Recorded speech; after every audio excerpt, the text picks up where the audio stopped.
Yung guys, natuloy na rin yung aking pagsakay ng eroplano. Nandito ako sa Terminal 3. Naggarab lang ako papunta rito. Bababa ko na yung mga gamit ko. Boss, salamat ah.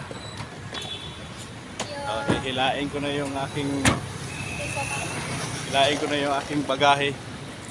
Papunta na ako ng ibang bansa, guys. Ayan, hihilain ko na itong bagahe ko doon.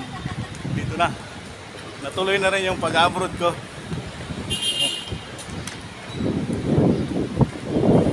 Sa wakas, pasakay na rin ako ng eroplano. Hop, dahil lang. Hop, tatawid lang ako. Tatakbo ako. Papasok na ako ng Terminal 3. Check-in muna ako.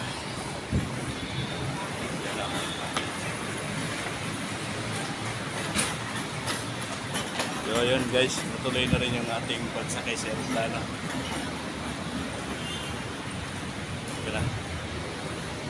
Joke lang yun ha. Natig ko lang yung pag ng pasahero ko. Ma'am, nandun na! Sige, wala ko ng card. Adi, ano na lang to?